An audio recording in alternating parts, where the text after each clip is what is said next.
Hello everyone, আমি তনু আর তোমরা দেখছো তনুর রান্নাঘর। আজকে আমি তোমাদের সঙ্গে কাতলা মাছের একটা রেসিপি শেয়ার করব। আশা করি দেখেই তোমরা বুঝতে পারছো রান্নাটা কি। হ্যাঁ, একদম ঠিক ধরেছো। আজকে আমি তোমাদের সঙ্গে শেয়ার করব দই কাতলার রেসিপি। দই কাতলা আমরা কম বেশি বাড়িতে সবাই করে থাকি, কিন্তু যে যার মতো আলাদা আলাদা প্রসেসে করি। মশলাগুলোও হয় ভিন্ন ধরনের।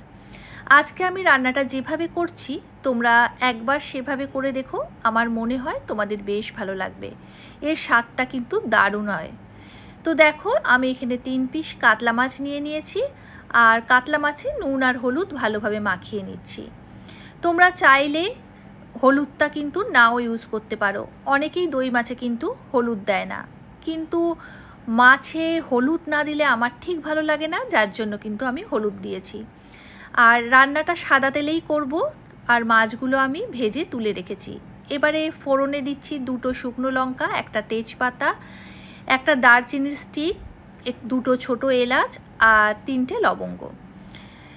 এবারে ফোড়ন থেকে সুন্দর একটা গন্ধ বেরোলে 2টো মাঝারি সাইজের পেঁয়াজ আমি বেটে রেখেছিলাম সেটা দিয়ে দিলাম।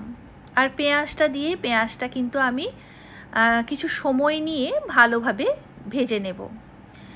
আর এবারে আমি এর মধ্যে দিয়ে দেবো 1 চামচ আদা রসুনের পেস্ট। আমি আদা রসুনটা একসাথেই বেটে নিয়েছিলাম, সেটাই দিয়ে দেব। এবারে মশলাটা ভালোভাবে কষতে দেবো। আর আমি এখানে পরে একটু গুঁড়ো লঙ্কা ইউজ করব। তোমরা যদি গুঁড়ো লঙ্কা ইউজ না করতে চাও, সেক্ষেত্রে আমি এখানে একটা মশলা ইউজ করছি। এখানে আছে দেখো, কাজু বাদাম, কিশমিশ, পোস্ত আর কয়েক দানা মৌরি। যদি তোমরা গুঁড়ো লঙ্কা ইউজ না করতে চাও, এই মশলার সঙ্গে তোমরা কাঁচা লঙ্কাটা বেটে নিতে পারো। এখানে কিন্তু আমি কাঁচা লঙ্কাটা বাটিনি। এই মশলাটা দিয়ে আমি কিন্তু ভালোভাবে কষিয়ে নেব। আর যেহেতু এখানে বাদাম দেয়া আছে, এটা কিন্তু কড়ার গায়ে লেগে যাবে, তাই অনবরত এটা নেড়ে যেতে হবে। আর এবারে একটু দিয়ে দিলাম জিরের গুঁড়ো। আমার একদম সাদা সাদা মাছের কোনো আইটেম ভালো লাগে না, যার জন্য আমি এখানে অল্প একটু গুঁড়ো লঙ্কা ইউজ করছি। তোমরা চাইলে কিন্তু এটা স্কিপ করতেই পারো।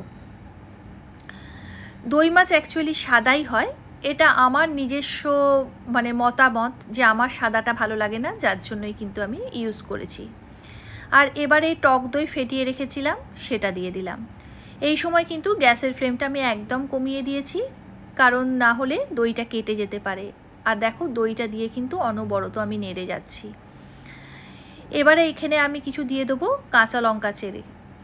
কাঁচা লঙ্কা আমি 4-5টার মতো কাঁচা লঙ্কা চিড়ে রেখেছিলাম, সেটাই দিয়ে দিলাম। আর এবারে আমি নুনটাও দিয়ে দেব। ভালোভাবে কিন্তু আমাকে কষিয়ে নিতে হবে, যতক্ষণ দইয়ের একটা যে কাঁচা গন্ধ থাকে সেটা যতক্ষণ না চলে যায়। আমি কষিয়ে নিয়েছি, রঙটা দেখেই বুঝতে পারছো আমাদের কষানো হয়ে গেছে। নুনটাও দিয়ে দিয়েছি, আর দিয়ে দিয়েছি অল্প একটু জল। জলের পরিমাণটা বেশি রাখিনি, অল্পই দিয়েছি। আর দেখো, ফুটেও গেছে। এবারে দিয়ে দিলাম কয়েক দানা চিনি। চিনিটা অল্পই দিলাম, কারণ আমার এখানে কিশমিশ আছে, আর কিশমিশটা যেহেতু মিষ্টি, তাই চিনির পরিমাণটা একদম কম। এবারে আমি মাছগুলো দিয়ে দিলাম, আর মাছগুলো দিয়ে গ্যাসের ফ্লেমটা আবার কমিয়ে দিয়ে 5 মিনিট রান্না করে নিয়েছি। এবারে ওপর থেকে দিয়ে দিয়েছি ঘি অল্প আর একটু গরম মশলার গুঁড়ো।